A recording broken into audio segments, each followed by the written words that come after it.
La vidéo d'aujourd'hui va être la suite de la première vidéo que j'ai faite qui explique le fonctionnement d'une application web. Donc là, cette fois-ci, on va voir la partie back-end. Donc la partie back-end, c'est la partie non visible de l'iceberg, c'est la partie dans laquelle vous allez traiter toutes vos données. Donc en fait, l'idée, comme je vous l'ai dit, c'est une fois que l'utilisateur a rempli des données à travers votre interface via le front-end va envoyer les données au back-end et le back-end va s'occuper d'enregistrer. Alors concrètement, comment ça se passe? En fait, le back-end est fait sous forme de web service.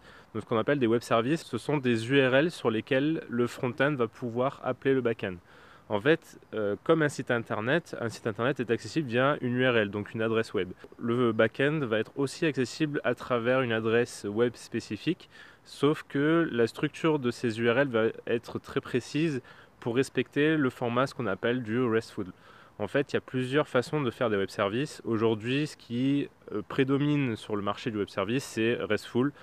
Vous avez aussi le côté SOAP, donc c'est une autre méthode pour faire du web service.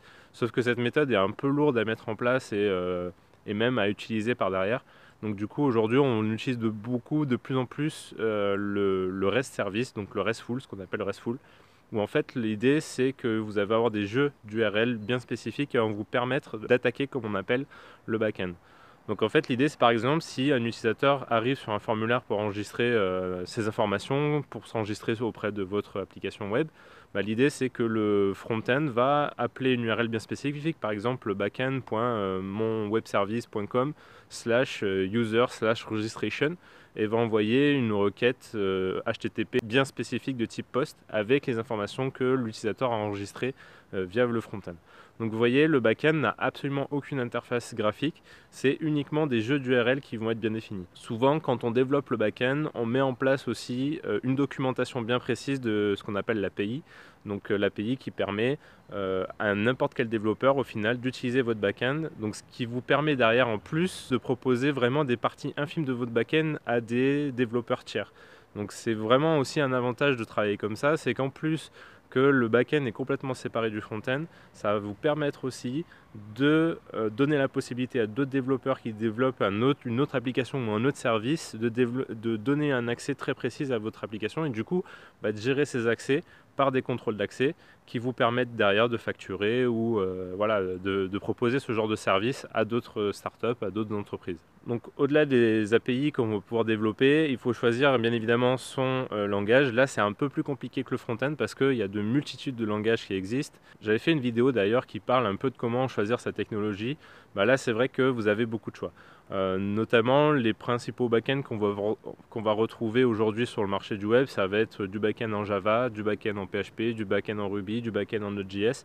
Donc voilà, ce sont vraiment des technologies qui sont très différentes et je vous invite vraiment à voir la vidéo sur comment choisir une technologie web parce qu'il faut savoir qu'il n'y a pas vraiment une technologie qui se détache d'une autre. Disons que voilà, ils sont tous plus ou moins performants, il faut juste savoir bien les utiliser. Derrière, on est capable de faire tout avec n'importe quel langage. Donc allez voir la vidéo dans laquelle je parle de comment choisir sa technologie qui va vous permettre déjà de vous aider à sélectionner cette partie-là.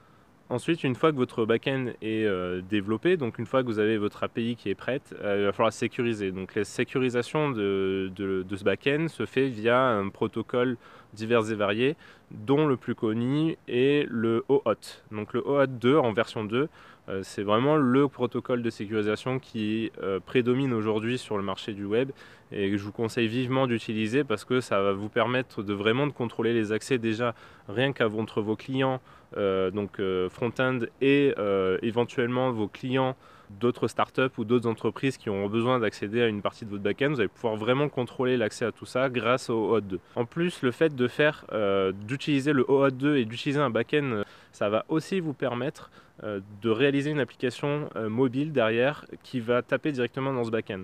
Donc vous voyez que là, du coup, l'intérêt d'avoir un back-end qui est complètement autonome et sur lequel vous appuyez sur une API bien précise et bien faite et bien montée, ça va vous permettre vraiment de développer tout type de service. Donc du coup, une fois que vous allez vous développer votre application mobile bien spécifique, vous allez pouvoir taper directement dans ce back-end et du coup, ça va utiliser la même chose que ce qu'utilise le front-end. Donc vous voyez déjà, vous allez centraliser un peu les développements, vous allez faire en sorte que voilà, le front-end a sa partie bien à elle, donc développée juste pour la partie front-end, donc juste interface utilisateur. Vous allez avoir votre application mobile dans laquelle vous allez faire voilà, une version Android, une version iOS. Et toutes ces deux versions, plus la partie client, donc, où vous allez avoir vos propres clients qui vont pouvoir utiliser votre service bien, de façon précise, et bien, tous ces trois services vont pouvoir taper dans exactement le même back-end.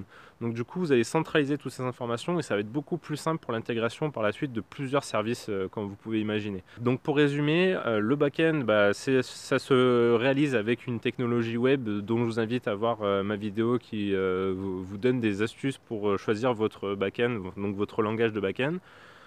Ensuite, ce back-end est fait sous web service, donc je vous conseille vivement d'utiliser du REST service. Il ne faut pas oublier de faire une belle documentation de l'API une fois que votre back-end est développé, ou même avant même de le développer, de prévoir voilà, tout ce qu'il y a à faire sur ce back-end là pour avoir vraiment une documentation précise, pour qu'ensuite vous puissiez la fournir à des développeurs tiers qui vont pouvoir utiliser vos services de façon voilà, restreinte, réglementée, et vous allez pouvoir facturer. Donc voilà, très important ça, de bien structurer ce back-end là et de bien prévoir les choses et de bien documenter cette chose là. Voilà, cette vidéo est finie pour aujourd'hui, j'espère qu'elle vous aura plu. N'hésitez pas à poser en commentaire vos questions éventuelles, j'essaierai d'y répondre bien évidemment. Je vous invite à vous abonner à ma chaîne pour suivre mes prochaines vidéos et je vous dis à très vite pour la prochaine, à jeudi midi.